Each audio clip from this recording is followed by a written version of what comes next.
الحمد لله رب العالمين والصلاة والسلام على رسول الله وآله وصحبه أجمعين ومن دعا بدعوته واستنى بسنته إلى يوم الدين هجرة أجنر كمونة تنجيك أرك بسينا قوسكا ربيع الأول أن ينقين قصود لنقوى تمنى كوانا العمسة مرو دار انت العمسة مرو نوا دار يارابا مرو لنكينا العمسة مرو ميلادي أوجونه اللي تم أرن يرسينا قصد لغري لنقوى أتمنى لنكي حلية طالب العلم للعلامة بكر بن زيد رحمه الله لنقوى ولا لقي كمي أرتم مندين إخواني صاروا قرنوا الدرس كرمباندي سرد هي دبري هي كبي وانا كرني جملة وتفصيلا كنا إنا سرقا نغينا كنغرا إقرأ تمدو سبندك كما كبي غينا أخرى مغنون باللي أدو أسار نوم باللي حفظهما الله ومتعهما بالصحة والعافية شيخ تورنغا السعودية أدو شيخ ما جاغو أغا كونغا أغيلا كتا نهونكو ني حقين دي بارين تنغا بكا كبيا إذن أكون نانا طبعا كما ورا إقرأ تمدو سيغندك كما أتوا أغن كم بانغاني كبيا سيران دا ورا إقرأ تمدو سيغندك كما كبي kodwaran nimero nya kaman kalle kebe gara iqra ke kamma oku iqra ado thaqafa qarlake qallenga ni hillo kebe iqra ado thaqafa imatahu na tuana lakato imatahu gaga di na tuana kadafi gaga itahu menni kannan gagai ona me garangun doga honne sakkati kungana daga nya o haramonum pilli ado o khirsum pilli ado sarnum pilli kangani sheikh ture ngado sheikh majago ala kulli hal ado mamasil kibar ke kinin ngawri kenda nyogri qarangi ngamai garamu ngorti onan kati nankinye qarangam pakatinga kudo qarla kene hike na kare jumlatan wa tafsila nan to barin tenga baka ke gollingar nyangaya onta tuana la kata mada maka mangani ahli sunna wal jamaa onta hokon ni tuana da mada maka mangani ahli sunna wal jamaa idan onta dungene gaga serena kudaga no hillike ngani iqra ado thaqafa ke akamanninya igga jallai ado ikandi dirai dingirai adi la katundi dingiranga ahli sunna wal jamaa dangan dan ke golle be hakene ke gollingar nyanga be hakene ke qarlangi sunen ko ini wa hakada nilen juru ko en qaganya ko kursu hillina hami kangani sheikh ture ngado sheikh majagonga ina digame ke kinyandia ino len jurum pahami otto ago sunta di kuga seti iqra ke kam hakatimbe otto ago suanta di i halleni wara kamani kita otto ago ngari radi ila no wake golle na karni ku hilli sunna gumin to anan tu suka humantenga asudare nyano magale minen da akhir sen tu suka humante o asudar no wa khairin natanasu suka humantenda sakati ku hilli be hakene kay sheikh turado sheikh majago kwa gelli soronga soro benu ga gaja so nin karada ngani nan gaja sunna nga sabatin so nin karamo gombe bidiya nga katene baka so nin karamo gombe tauhidi nga sabatin mo gombe hilla kapenga katene mo gombe tuano benuga gaja kusoro hilwa gelli kun tuano igono ay edi du do goten tunya o tuago nga kebedi ame wado ku igono nga bangena gati mbo bangena kunyi igarangunde kedi itawhidi ke sankinden di sunnan jankenga o kuri bange ken no gonya rogo honnu benu harti no gi garna ni gara o gadi ibate ngogi ureranga idan kammo gaga ni serega kunga anga kulla katana hokoni kumpa kendo ganta kenna karno ganta sunana tay idan wasunan tenga tike golle nyangenga siri ado sunandi doken chabu dangani oda kaman kata baka iqra kebe gadi setundi iqra ke kamma warni faida sunti setunde ngo kamma maganta tora be gado kita ado mama be gado kita ado sunay be gado kita maganta gano jidi kenga do ken cabuda ana hanto ku kamma serebe ga kusetundi ne iqra ke kamma walla thaqafa odan nan yidome idan oda kaman kata na sabunya gella ganai malki gatini bidangu men ina kata baki igar langa ina bugandi baki majlisinga kammo gani serebe ga bidiyanya sembendini serebe ga walle ku imman ko hilla sunnan nyimman ko nyugani ku soni karano gondi serebe ga walle kumpilla kammo gani iqra gande ke kata na baki jaman no gondi kammo gani thaqafa gande ke kata na baki jaman keda men tanantu kebe gani tugadenga kenna ono bare mbangandi nan to bare intenga bakiya kem palle ko kursu hille kanu be ga karla ke maga ona kem bangandi nan tu kudaron tenya no maga i kanun tenya no maga ado sunna gumin to anan tu suka manten wa hakada na tuindi ga nanti keme agananya ngisrebe maga kebe uga nyana kama ngakenna ona bugandi setan to daga non ko na kata baka jama ken ko idan ke hinga na karni siri na karen kempanga ana shakhsiyan ke mimmi mejati ngake hina karni nga ngarnya ngondini hike amali ngindangan siri aga hoho konni qafunya na suka humanteng Sheikh ma jago kuwatu hafidhahullah matahu bi sihhati wal afiya akitabun ngimmaga nganne ngadi insha Allah mingara kitabun nyugo illa kata son kan kannenga ka kitabu be nugo maga kunya manyeme hana kenga he gellinga mata kitab da barun ci maga hankan ngimmaga nganne minga ngarni illa kata son kan kannenga insha Allah walakin hagati durum makiti hana amma kebe gani Sheikh Turenga hafidhahullah matahu bi sihhati wal afiya agadi iddu do goto be dabar sonin kara gello okutu gunnun na lawara masasa bidia nga jangendi hilla kapenga jangendi nga ka angana sorota mi jate sonin kara nga jate ni no gondi Sheikh Turen koni gelli gellanga manya ho hana ngamanya hillandi nga tammu hana ke kona nga jate no kunno gondi kubenu gada bidia ngata na hilla kapen kata idan ikhwani oku ke hibe hakene ke sunna gumenta hokon ni kusoro hilli dangane osonin kara sunna gumenta kula katta osonin kara taban sunna gumen dirawa me sogin masaila nu nyugonu di ado kitu nyugonu di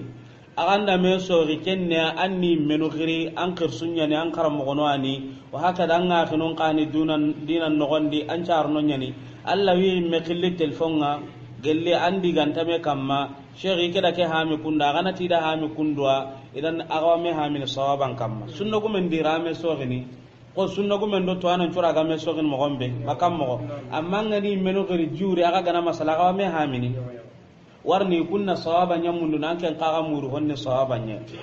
idan kudo sere go mar daga hami nan tinti sere su gana kudo ku gana me sogi am pete sunna gumen diga me manam pete ken sunna gumen do Sheikh Turella me sogini masala nu gonu di sunna gumen do Sheikh ma jagola me sogini masala nu gonu den ka me sogen ngananya kenne aga minun diga mu masala ke kam Sheikh ke da hami kunda agana tiya ba am pahame kanu ngan kani ke ani ke Allah nda dunga garni me hami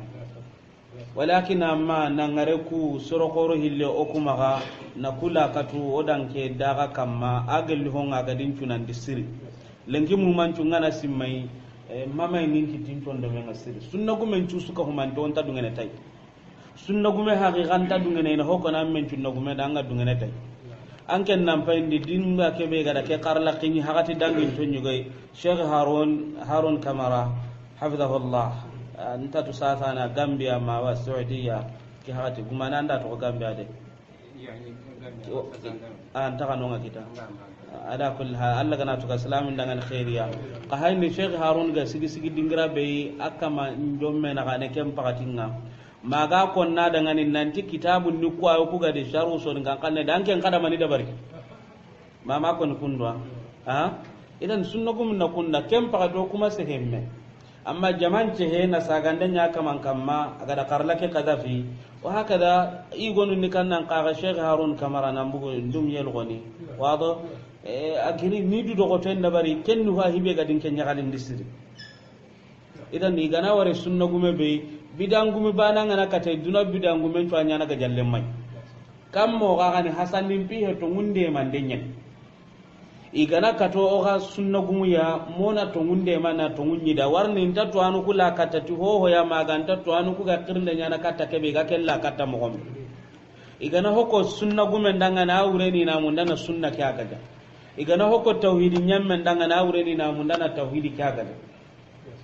anken nan pande sheikh turam me go ma mo gombe onta sere jakina Allah kam ma jakinde sheikh ma jagonga mo gombe angana tu kugara du do goto be nyanna kulla katu sonin kara anken nan pande garni tillebu be ya anken nan pande doga yang kana gumba be di sorongi du do goto ndi gollenga tammano mesine yala anken larni kembono ndi kaseti bana di kana to munya kamma onti jakini oga sedin tike be hakken ni kenni kai idan ke hibe hakene kenke ngana karni nke mi mejati ngana karni kunu okuma o sar num pillai ado haram gonum pillai wa hakada ino maga gaga di sonin kara ino maga kube nuga kirni katta tongunga nantini kunyim man konyu gwai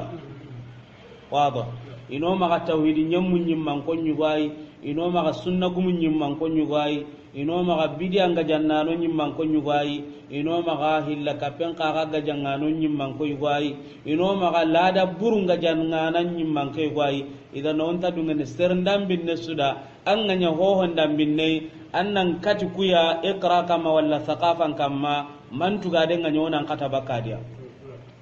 wado ama nan petinan to ka wantengati oda kan ku hille walla hotana la iga taxuti keɓe irunu kenya kam huɓe nda ken coexi wajibi an ke ñande gana no toxo moxondi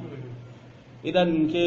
ku xirsu hilli be ha kene key nga murno gelli soro ɓenu gana ku xibaru mugu ina a kiñandi i hilliya nanti oku batte he onta seeda imme few onta hoho seeda xibara ke noxondi o gada mugu oda na kadi o gada mugu xa o barake digame digamu ɓenu ga kona noxondi oma dungeta hohoy oga keɓe to i xibarendi ken ni xeeri ayi o yido khairiji kalla gani tuga islamin dangani khairiya alla gana jide ni o di dangani nodi wunum putu nodi dema nodi da dinan kamma nodi sembendi dinan kamma idan kiani honne nga kubenu to anu benu tanaga no ngami ito gonko ni ama nan petinanti galo ganyan maga misale do ko Sheikh Abdullah Baga Senegal kundi menu e ke khirse be hakene ko ontam munguna gadanga na du do ko tenga wa hakada do igara tirni karla ke gibare nga gara kanu indiga mbe ko onta mungu na danga ni kenga idan wadwa na Allah gana khairin ya suko mantenda sirsu aga ni kirna na katta tauhidin do sunna nga sonin kara kirsenya gana nganno kuma ga sarnai anno maga gidai anno maga akhiyai o andarno anjo ndam palle suko mante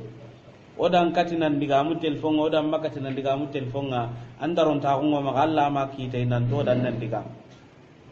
wado idan kebe akene ke adin ke sunan di siri adin kunan dia siri amalin indangani har konni Allah gana ko kursu hilli to islamin indangani khairi Allah gani itanga ka lemme ngai tebe na gullance dini kenye anga da ngari ga hokon ni sere suda bidangu mun ga sere su kinyi illa kapanu ga sere su kinyi na hanya na ngabatte nya nandangan akenga ganen na hagantanga intamalinan iga mali serusu iwatu na hanya nan diga munga na hanya faida nya nan diga munga kenya ni gamali nan nka gello ku ga masare ko kursu hilli na kana masa ga halle ku ba taran diga mun ti saga din halle kaga o wadu anna ahlus sunna wal jamaa su suka humanten dangani wa khunu benu ga gambe ku benu ga aqidatu salafiyya kun kamma o wadu an ni dangani ti khairiya o wadu iga kebe kamma wa sawaban kamma Allah gani di sembende sawaban kamma Allah gani di sembende khairin kamma na nyaageti sir samantonga iwa gollem po sirenya kamma kinyinda nan mari girndike kamma milanda nan mari girnda kamma kebe suga konni da goton denye da kundi wa sawaban kamma waduan ni dangan amma wajibi nyane na ga to kano gondi furo inu nyugo na agara me soginu kundi o wa me haminu kunda nani ga jangido fitinan tayrenga o ngara ko mo gombe Allah gana khairi nyo suko mantenda Allah gana suturanya inkenga konni nan caga de gadinda ko ampungu ta kameya ke qarla na aqidatu salafiyya ahli sunna wal jamaa hibe go terin kana ona kenya kamma hibe gan to terin kana ona kenya kamma bidia ndo hilla kapenga nu kuso on taka hinai wado on taka hinai nan tango gonni on taka hinai nan tango kanna on taka hinai nan tango de mana on taka hinai nan tango kumana o ko na to ko kedaga killa kamma insha Allah ma Allah gando o fatinda kamma Allah gana kenya ngodangan onan fati tauhidin do sunnan kamma woni idan ke darsani ke anyim maga gelli no don kullagoyi aga dimma masiri wajibi nyani minnan bangatay iqra kamma ado thaqafan kamma ado akhinu suga illa ndenya na bakaku daga mi hilli maga aham idan kem palle olli kata o darsu barkantenga o halle nangiri kata digam barkantu goyi kenna hilyatu talib al-ilm الفصل الخامس فصل كرغان دي آداب طالب في حياته العلمية قال لما نجكنونا أنغالين دي كبه غني تواغن غالين تاغن ما ناتواغن برين نغن أتي الخامسة والثلاثون مكان يهدي تنجي كندو كرغان دي يعني ينبان پو تنجي كندو كرغان دي قال لما نغنقوا دو ينبانا تكبه المحافظة تنغندنا على رأس مالك النابرين دلن كما معنى النابرين ينقلن كما ورني قرلم من نغو جلانيا جلا نابرين دلن غنونا آغتن كبيرا مننكم مغاتني من نابرين دلن غنو تنون غنونا أنغنا رو جلا غني توجونو تميا كان النابرين دلن ujunu gutammi kana ujunu karagi dukka hudi kenni tono arrebo kembeti tono ngawa idan qarlemman qaga tononga agalle keno gondi naburindellen kanonga yereke heliyani kannan qaga naburindellen ngani kebe ana tangandenya ken kam julanga naburindellen ngana bono yalo watono mundunwa seren tiro julagundi tujunu tamya yeru dan ke kasodi iriga da jatendenya da ujunu nyeriana no yala hakrante wa turni nante wanda mani me gagita tononga wanna wundelle nyi mewjunu sikki mabugo kengawa hakrante gon tara turni nanti mani meni tononga kita idan tangande nyanna burindellen kamma warni kenga na bono antar tono kita kata na burindelle ngana kisani hubenda saka kamma kenni tononga makayeti ibrahim an kembe gan commerce na burindelle ngana kisi biramban tonon nari ago hanti bakar abu zaid dangani rahimahullah na burindelle keni kannan qagai ati sa'ati umrika wado sa'ati umrika angunga kem pakatinu mananguke hagati be alla gadang arjaga gelunga kenyen qarlem man na burindelle arin nusqa nyugo sa'atu kelli nusqa nyugo walakin nusqa wala ante sa'ati umrika angum pakatinu kenyanan na burindelle mana qarlem man pakati kenyanan na burindelle hagati be angan kawa karnano gonna angana kenya tele hayye nganna mani kitta twawi hagati be angan kawa karnano gonna anda kenya masala ngakacca nganna mani kitta twawi hagati be angan kawa ngara kubeno garanni saga ndanda kunya do debe nga yala nganna mani kitta twawi idan qarlem man ngamatanga ndenyi hagatin kam mama hatirni twawi warni twawo ken ni tono nyi na burindelle ni hagati nyi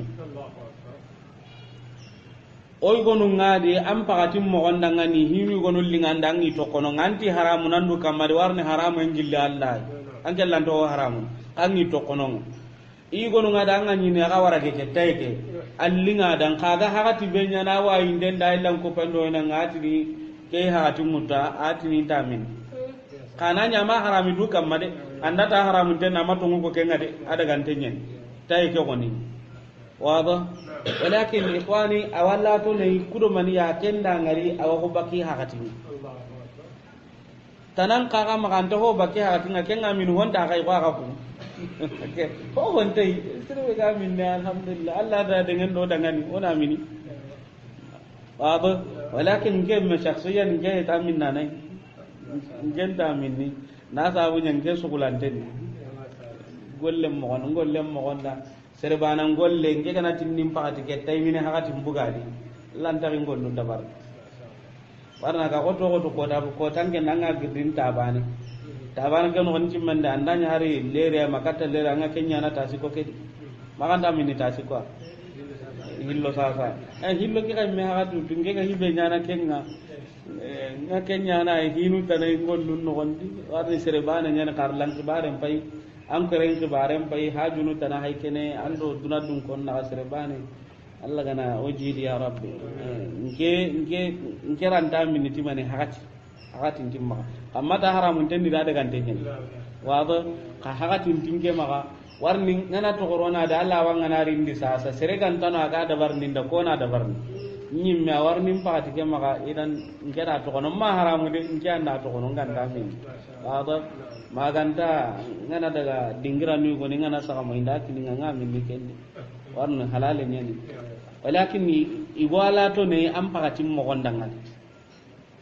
anga tanganda serengal halanta anke maka ahe sentenya ni anga nyini ga aka mangale hala be da Allah be bana na igo ga de alhamdulillah hati ngama kana higa be dabar idan kum pay kene misalu ay serengan kawatangande nyana I hakatin kam hakati ke be Allah garangar jaganta hakikatu ka manga hakentwa ngake nyana agilla Allah anke ni konnana Allah na ra kutanga nyana Allah ga manya dun karanda na ga anta nya idan qarlem man natangande nya mani kamma hakatin kamma man daa ra'su malihi da'at tijaratuhu kenta hiliyan dide kennin kya diga men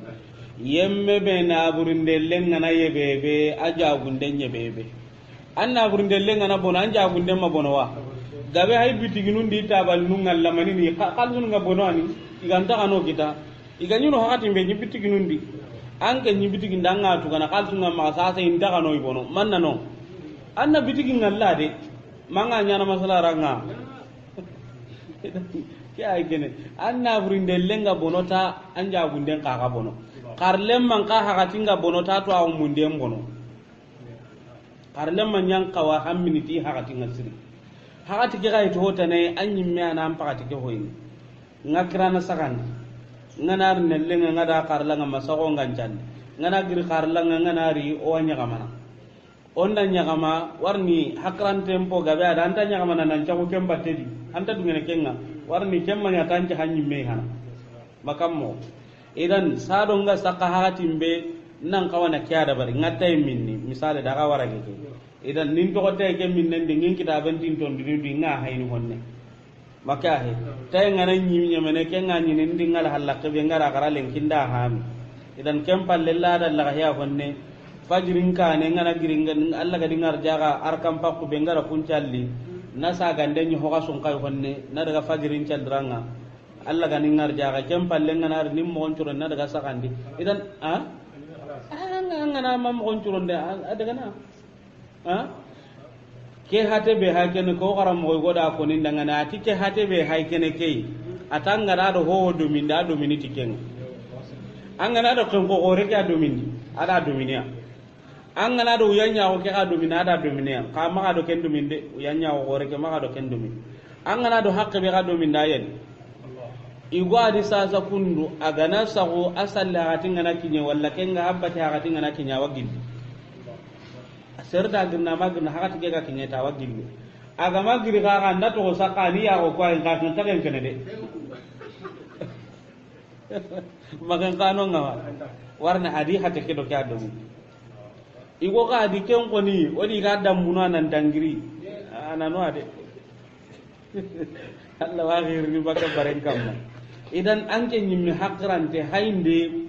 hatance ke do yonki kanni hakken kina gelle ken kondi anna baten kaga hakatin pai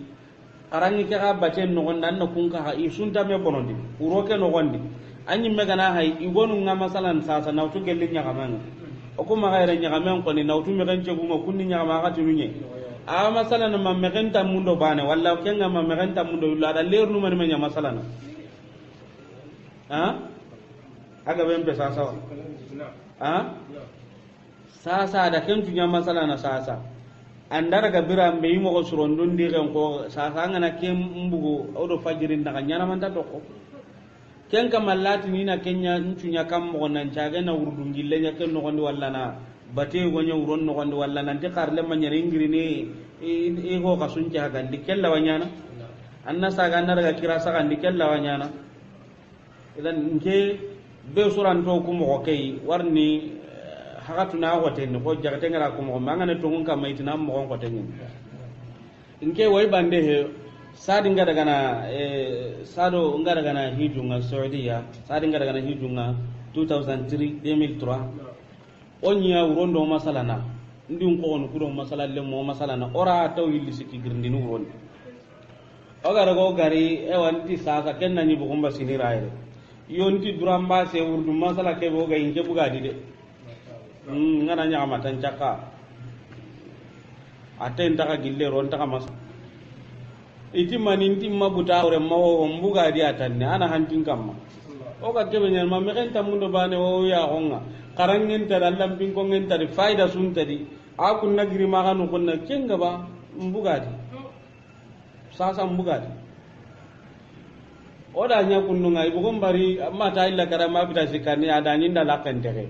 atinna munyanya na honne kana kusa kuto kundo oda domia amunyo na denge honne anti saga ati ayilengi go ho konni mene angana kutuno ya denge honne warno oda domia ina lakanunyi o ma te girndi de oda honno kona daga ndi bo sasa nyame ha kendo lengina ga uron dingero serenta masal naga dangi alhadin ko tan non da dugu takaranga ndin ko no kudin pawa to kunnu o masala na rebe so akentu maka he mo ga nyama wanda nyama ka do sanke de me hakati gillen tanonga aga dangi kendi ko en no nanga na to masala ngati na ndimma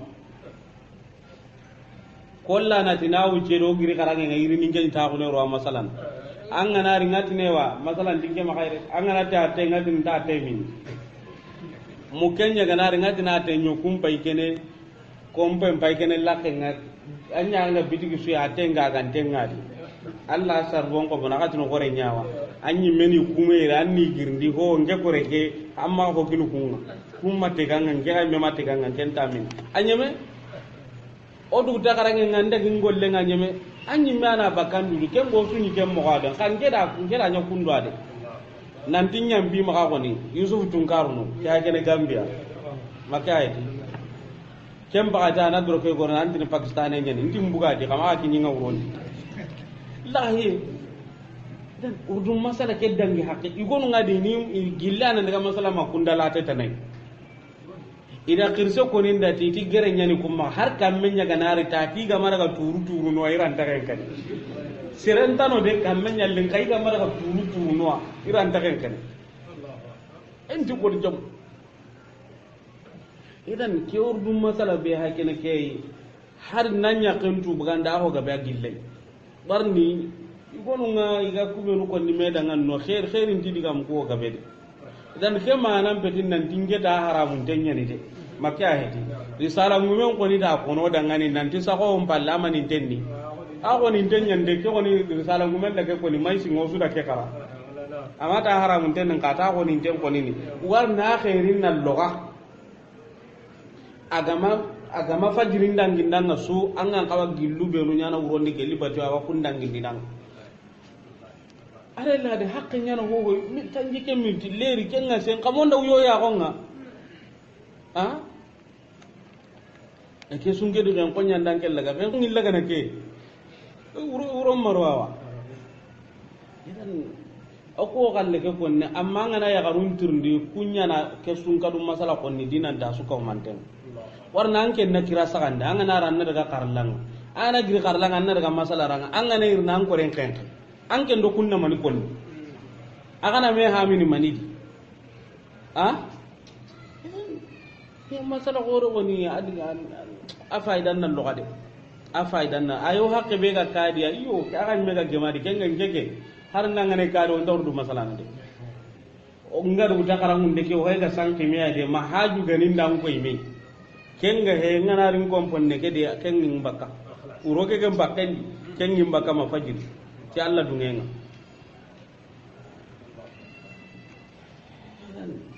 am pakati ke tangande nya kamma warne hakati kangara tangande nya kamma ta Allah wa higa be dabar anga hakke be nya kem masala fui anyangi sasa qasilu no gondanga ngalle salasatul usul anga dursi anga ngalla anga ni sere gwano risala kama mu makasa ganda bada gello na jonga mo hakene no kube awara sasa qausi ki ursun kadu masala ke wara uro su ga danga na dar su kurumban karan honne gara risala ke danga ngalle qausi kinde kinyanga hakka be hoyin anga tan no kube to anna sa anna non inja hakaitindi annin ke metirni walla na karle matana tir nanga ngalla ga sa gene a faida be ga sa gene an kam angan to be tutanna sa hanga na karlanga kewre ni mani annin ke metin walla na karle mai go tirni karle ko ga be da angan tirni wanja bine idan ngaji ka hami am pagati tangandenya ken kam tuana kore nga di trindindenya iga kebe ko nisu magan kuton nanti igananya kama nanduguta masalan taqido serena igonu ngadi himmeno daga ni karangenga igonu ngadi kagadi immeno daga na iwala ka hana kem pagati nga sadi gira hakatununga kinye ka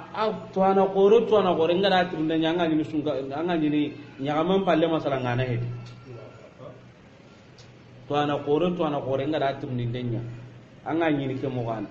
sago ke halle ke ani korenye aga ko da magan to so ani kore ke adinon aya kina anke nganan kallenya kita tapi goronya bahinan dilli kata ngai muyinonga o ga makar sangara manya lewina masala ngakita kar sama robange nguri de igo uro ko sanke hane mullinne ke be ganya diani khairin ta ke di mulle ngari to han korendi idan on daga sada ga gilo no diga men ngana gilo dange ha ko baka wada idan bakra abu zaida ta al muhafazatu tanganden ala ra's malika anna budin dellen kamma sa'ati umrika anunga kem pakatununga sa'a ken hagati sa'ati ken jamunga nusqa goti sa'atu umrika bakra abu zaida ti al waqta hagati allazimi al waqta hagati allazimi li tahsili tuaqum kitendangani ay ilzamil waqta hagati allazimi ilzamil waqta hagati allazimi li tahsili li ilmi tuaqum kitendangani ke uslubu biya kana ke watni kada uslubul ighra marsandenga kendigan kon mo angatin as-sala mana qagiragan daga sallen wado as-salata amanan ni kannan qagai qagiragan daga sallan al-jihada amanan ni kadagai al-qira'ata mana qarlem qagiragan qara wado idan iwatni keda ngani uslubu al-ighra as-sadaqata mana kada sadaqin den ya kana lajimi ko ga kubenu ma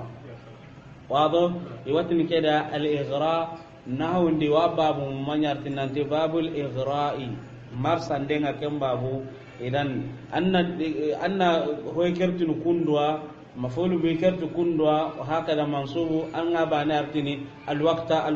wal as-salata wala kenni qawara daga na iwatin keda al-ighra wado ati hagatil lejimi li tahsili tuaqum kitendangan mana am pagatinga ken kenkianna lejimi tuaqumure ndangan karlemma am pagatinunya kannan dangani inya tuaqumure ndangani kama am pagatinunya waragi minni duro ndangani tuaqumure ga takebeti laga wala alanjuro nanginti manne tayminna ko gajaga mendina ha gajang ngam idan am pagatin kaga lejimi to umure ndam ma lejimi masalan dangan ma lejimi yala dangan wada idan alwaqta mana hagatil lejimi li tahsili li ilmi to agun kitendangan wada atifa kun bakra abu zaida tiqar lemanya hilfa amalin ya gollen kunandil lemanya andatu kunandil lemma mana gollen lejimin dal lemma angan ando serenga na kuna meda ngani his ko to suga ran kita ngande mana huben dinge tan kainde mana sasa na lejiminya warna gana akan tame sai da honda kita na de mana kammo ko kana ken ka kita nan de mana kammo idan na gana tinya gollen kunandil lemanya mana golle lejimiya ko anda ga kuname da nan tanta hatalle magunwa wado ati fakunya hilfa amalin gollen kunandille manga mana golle lejimin dalle manga la hilfa batalatin wado al batala ani kannan qagai kenna golnyam balawo yuwatini يعيش فلان في بطالة منذ أشهر فلان بها كنكي قل قصمني مي أنا قل تنغا قنير ما أنا قل لنبالي قل لنتاما ما أنا يعيش بلا عمل gollen tama wado al batala ni ko igatin ke bela ti somera ko français diwa angalen tin man ama angalen kita alla no al hadan jurundi makedi ogara kita so ni kenna nyame wado yani serebe kan ta golle anyi gollin nan kaso kasasan ta golle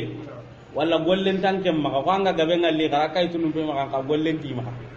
walla anda meccen karana ndugu ta gollen tam maka wado idan watini ke adangani al batala wado gonnati bitala ina baw kenya kasrama idan atinya gollen kunalle manye la hilfa batalatin maganya gollin tanga kun kunalle manga mana maga gollin tanga kun maga kelle jimi igonu ngadi ankelle mineke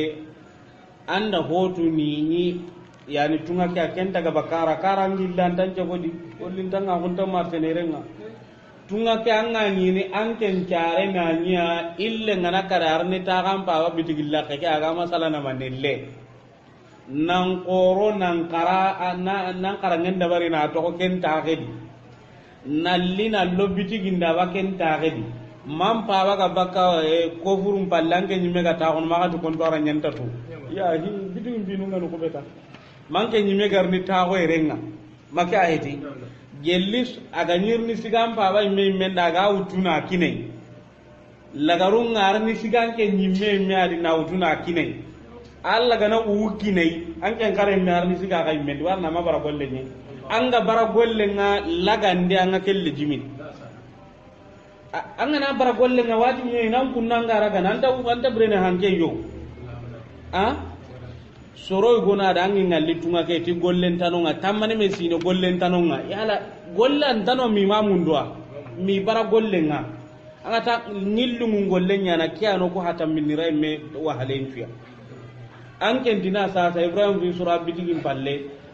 yana ga sira gira ke aga be suka ke be mun da bitigin di maka heti wallahi wasina daga na halle min kanya kenye bidi kan tanke maka palasi men tanke maka an ke lawata ngune renga lengi kammo sasa man kan dangi karai gwai man kan dangi karai gwa an ga to saro ibrahim ga ta ngune kem palla ga nyimo gombiya an ga ta gara gollu benu da bariya man kagan daga kuwa da bari sasan tengan kawara su anya kara daga su ake kara ni jonkolun ko ma me inda ho baga biran ban kana rubutu kingunyi maka an gan kawa daga na baliki a kuse daga kenya da bari hana an gan kawa yo kenya utuna nyala tai saka ke walla kanun da an ga gaga na nan palalen mundu makar wandi akun kam mai go gan tano de nan palalen munda ka da bari soron pai kene iwa kungollu ya misali de ate gaga kado lipto gaga ko ado bani pusa ko do kun kawarano iwa kunna iga hibe kitanga igo nyini taunu bitigindi ti go ku ma golle kita ya taunu men jange ka tetenga kun ngarni na ho kita ni hajunu turona daga na to taunu ngati golle tanon golle ngano man tanon ambara li jongir ni ambara tenga gana ambara daga na bali puse ambara daga ke daga anti golla antono ke muki malla nyaare ka ni halum mundu nan daga ni ya kenya ganyaare ka ange ngata wono ti golle tano awa ko gaban nan ni na he gana du munda da anna musar ka ni na maka ga du susana warnan ta golle yo golle tanga ko na miri ni du kunya yo yani kai fi nyani mene ku diga mun ke atantal ngoni danga no warno kana ko bara soro go na gargare katta do kana di kan kalli girndi bakanon iga banna ke de tenga ken ko suman ta hum beti wa kun dam banna ke metu nyo anda mu gona ko suma kato munya ni idan karlem man ka ho buren ni kannan ka gai aganda nyo gollin tangen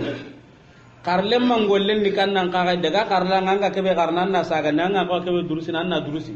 nka karlem mangana nya ganta da karlanga ka aga gollin tanga ko ni kenye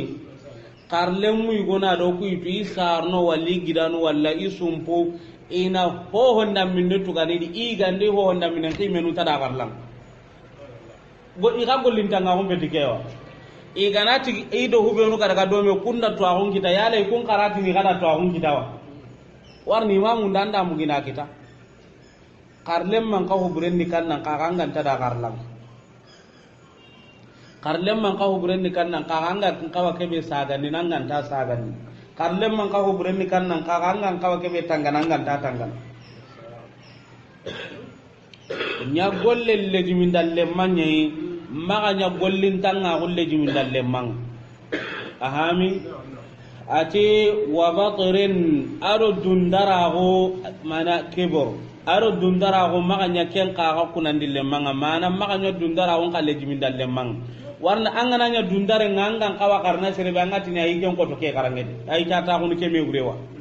walla ken ngangan ta ko te beduna tirni manga dundarago ni ken cucu danga idan maga nya maniya dundarago kamaniya ale jimin dalle manga igonum po maga ta ko ni gatinu gollen tari yala inta ya guna nanti soron ni kungari saka ke dido yo kenga yala nawa wa ribanu ko hakene kunga ngi bo asenga liramu nga kunke ngadi wa yala na ina ka hamundu ni garulli sikama kay birandi anke lilemna bicine tampil ro hosine walla tanyi ko hosine tanna yo kungu tanna daga yala tiya andi ay tanke inanke ngari kenga habamano nga bitigin di kena kenyala yo i gallum kitake habamano nga bitigin danke ta yala na habamano nga haju besro nan kana suru Allah wa suru nowa ikunyu gonum pay kenan ngi ngalli gollu gon anyi metini kammo kawi iwi ko reke brandi de i gonu ya garu lisiki maka kayni biral anga tabali nenni ni maka ini dan kem gollanga ni ko kasun kani men yi ko reke brandi de anga taunu tanken ta taunu tabali a serego maro itona golle mundi daga no da golle gitara na daga bitigin na golle bitigin ni tike karantenya ne fokku ike anta ko furu ke halle ti garantenya ni yo bidi gumen ta hana ta kenna to kono warna kem mar golle akel da di gallun tun daga anti gella da nyimme kama daga kahinya woni anta kun to kono har lengi ken kama bayala na ti golle ta jamana ke golle ngai re kan ke nyambare idan igonu qadi waddu dundara ko golle kadangan ken musiba nye ko igonu ngadi ga dundara ko garangan kadangan mo ike tara garado ike tara ta ko fulana wure kai kala jaile ike ta ko fulana wure limo be ga karlanga sere sunta tunu mangana ni anga bire karlanga anga bugo anka palle munna kana anga tu karlal limoy na tunan ti karlal lingen nan dan ka pallen karle mu ko ganay do me hakati be anta tuno teran nan daga ka kara anga kasubani be nyana no nga karamba ti ge gala kinyanti ni dan citiya an kilun tuna do nonye awa an ka palle mu ko agi den nan daga na dinan dan nga ga ku be nan diga baka ka bane ndi ko kun am mu kim manyan kunga an ga na gir kunga an ga na rando ku be ru ga me kamara nga na mam patenga bugu medi e go aga hiden nyingalli karani ana kammo wa agando ko ancare me kam manan kara nan koro me kam idan karlal lumay serenta tu maserebe ga dalle ji mi angara jarabi nan bugade anna tunu kem fakatini anyi me gana mira anga ni daga na karlanu benui karlan kalumay nan ke ngane karle manga hakati mangana nya karambo ngakati belli ken nan gaba kanyi me gana karle manga hakati be warni kem fakata nyi mena hay anta qorno hotirndi de dangani anta qorno ho mundu de dangani ho honda minne likke suntanga magantan na to ke murubane ga nkan nyimme ga ne garam mo ngaga golle nyana maga kem pakatinga de higa be ana maga anta tunu mangana ta ga palas ke hakatin karlem manta karmo ga ko tentu nka karmo ko na karlem ma ko nyam ko tu warna danga ya mai tu hube ga na dunya karmo ko kinji ga de ko ga soro gonu ngalli angane ba ko serada tabal ko bana ta ga imen ti gani to ananye ya kenta mo tay de on daga kane de ati wa hilsa ma'malin nya golli dingiran ka ga jappere nye ati jappere nya ma ati mani jappen ko ni hilsun ni kannan ka ga ho ga daro daban ko don nye wado kirike mure iwatini kenna ngani hilsu al hilsu japperon kodi ngata arabun kanne ndo hobani ngarni to konu mani ya wado idan hilsu ni kannan kagai ko ke be garo no daban kirike mure watini kenda jappere ati jappunya jappen kodi wa hakada do ho ay gaba hini watini kencu dangani al hilsu tembiani gara bahi walla tapinu be no igi be hini gaterni kamma wado iwatini kesuko mantenna mani alhilsu walli gatagni kamma warna anga ga bahanduri anga taguna wado iwatini ga arabun kannindi iwatini halasa walla halisa lam kenanya fath walla kasra wado halasa ar-rajulu bil makan walla kenga he halisa rajulu bil makan amana nikanna qagai lazimahu walla kenga he halasa ar-rajulu fil makan walla kenga halisa ar-rajulu fil makan maana lazimahu ada lejimi angana holle jimi watini adangani mani iwatini kunta hilsallah ani lejimun dalemma adangan warni jappu kebe ati jappe nyaade jappe kebe hakene ke kirga kewra na lejimi na ndabu ga wure mani na nonga kirga na ta guda ban kodondi anta daban kodon katuwa ya nan ta tugo mugandi nonga wa mana non lejimiya idan serenga na dingira lejimi watini mani iwaken ka kele nante helsu ngayere agati nya golle njapere nga mana nya golle lejimi ndalle manye ko japere nga kirge ngure lejimi ni mogombe wada ma'mal ni kannan qagai mawdi'ul amal golle ndingira iwatini kenya dangani ma'mal gollira wada hagatuni igana golli masinu mana golli yoku igana daga ni isa kompe be di igana daga ni mabu kompe be di iwa kompe ga gelle nanti ma'amal masala nanyo ku ga golli ne ra sa tongun don labundo hubenu go maga kompi ne go no wadaga no baga sunu ku mabo nonga iwati non daga ni ma'amal mana golli ra nyoku nga daga nan mabe dingira be wada ati wa hilsa ma'amalin nya golli dingira lejiminda lemmanya ko jafere mogo la hilsa talahin maga nya sugule lejiminda lemmanga maga nya sugule njaperenga wado talaha ama gen kara qur'ana diwa talaha agara gen kara idan tala ani kannan qagai iwatini kendangani sugule iwatini qaga de andai la samme iwatini talaha alwaladu mana tahayyara lemine nganda la sabi iwatini talaha warna sugule sugule ka ga da la sami iwatini qaga de talaha alashiqu kannana nga sugule mana dhahabu aqlihi wa fasadihi aqirin ngana daga gabono anga serenga na kanunya yugo ngana garen kanu hakatuna hinu gon yanantina ma du ma kai miawa anga ngalla siki kala ke ngagatuna antina funana gati kana na mun mundu ne walla ke kinji i ma ke makamme ke ngara garin ni sa zanga ni kamme nda kida kanwe be ganonga hakre ke sugula anta kanonga ya garin mundano nyuga nga ni kamme nda hina be suru ni kantino kunye kanga ni sikagara kenga ay garanti kamana te kamme ke gawarni ha tini interview ko tara he asugula denyen dangi hakke wado idan tala awarni sugulenga tala awarni gagadi la sammenga tala awarni gagadi ko gana seren kita maga hakrege bonondini watini talaha wallinati taliha arabun kannende idan atinya golli dingira lajimindalle manyo ko jappe mo la hilsa talahin maga nya sugulenga kelle jimindalle manga ko jappere mo igonu ngani na sugule dingira nunye sugule dingira ni kannan kagai idaga sinama nye makya he idaga tele nya hay idaga kya amma daga ndo sugula kafuwa idan maga nya sugule le jimindalle manga bakra abu zaidati wa samarin ado sunkayen kaga maganya ken kaga lejim dalle man samiran tahjurun wado idan astamur ani kannan kaga kenni sunkayen ati maganya maniya maganya sugule lejim dalle man ado sunkayen lejim dalle man nyagolli dingira nyalejim dalle man واضح onci gere واضح on cigere inshallah Allah gana ko tarinten ko na daga dagi yani o ma ga garange ma mara diga men ngilo no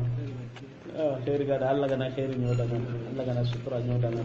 ikhwani kusuni nudun kullu onya ga konni bakra abu zaid ka hayndi ko ke mo nga akan diri to ko lu ko mun ga sehne mo gombe yana ma ko tanta ga jom ko yanga mani yano ko ga kada yelum pilli gullati gullabane nga makahe